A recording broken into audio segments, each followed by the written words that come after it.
Let's start this Atari 2600 episode with an easy one. Kaboom from Activision. This is one of those games you need a paddle controller for, which unfortunately are very hard to come by these days in good conditions.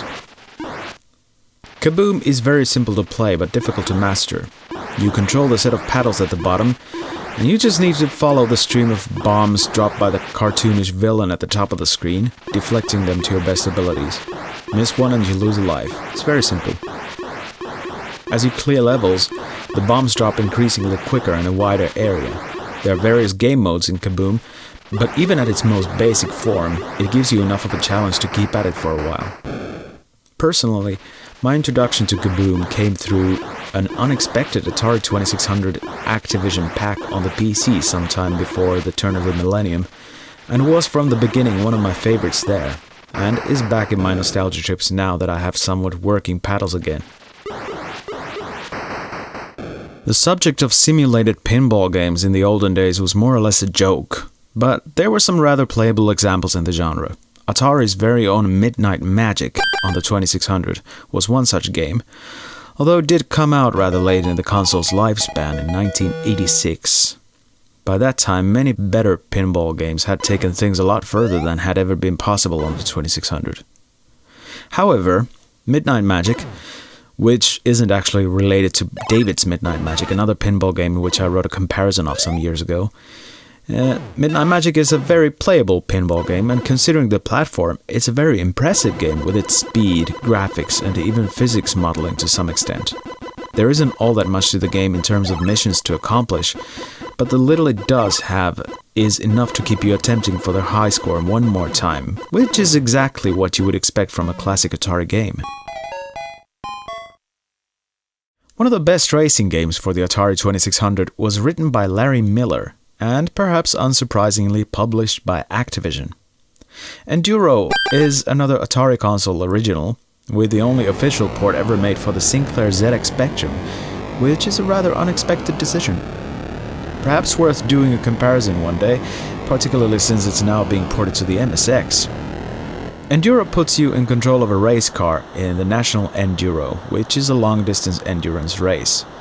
You drive through several different weathers and times of day with the purpose of passing a given number of cars so you can proceed to continue racing the next day. Naturally, the game gets more difficult as you get through the days, with the number of cars you need to pass increasing and getting harder to pass. Again, for an Atari 2600 game, this is a rather impressive one. I mean, just the fact that the day and night cycle in a racing game was a new thing back then, at least on this level, makes this game worth examining, but it's superbly playable as well. But if you've ever played a game called The Great American Cross Country Road Race on the Commodore 64 or the same generation Atari computers, it's basically a sequel to Enduro, so there's a point of comparison, I suppose. Both are highly recommended, but Enduro is the daddy here.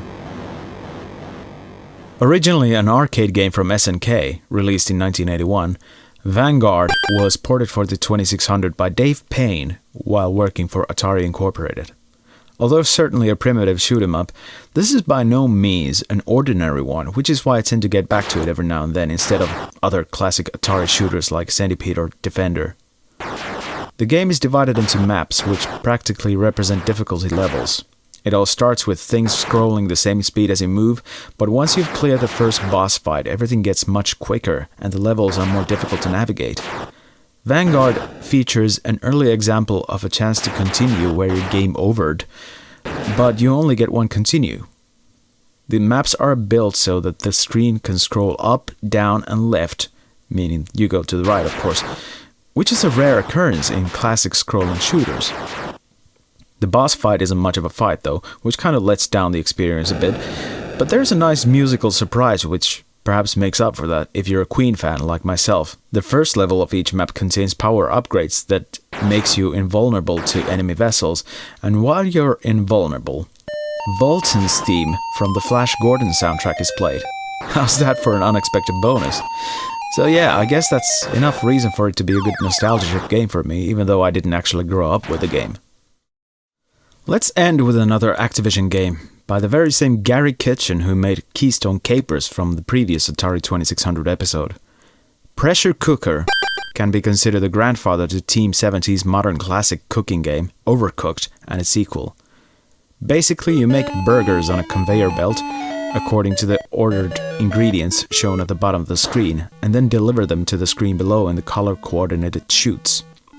You start with 50 performance points, which decrease as you make mistakes, and mistakes you will certainly make. Getting hit by a flying ingredient, allowing an ingredient to hit a wall, placing the same ingredient into a burger twice, dropping the burger or missing a chute and allowing the burger to fall off the conveyor belt all result in loss of performance points, and the game is over when all the performance points are lost.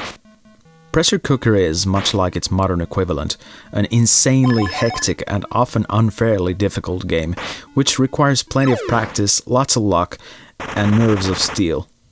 Finishing even the first level gives a sense of accomplishment which rare games from the early 80s do. Because of all that, Pressure Cooker is a devilishly addicting game, and one I like to revisit every now and then. Despite the Atari 2600 status as the first proper hit game console, the 2600 exclusive Pressure Cooker isn't a particularly well-known game. Probably because it appeared during the video game crash of 1983. But better late than never, I guess.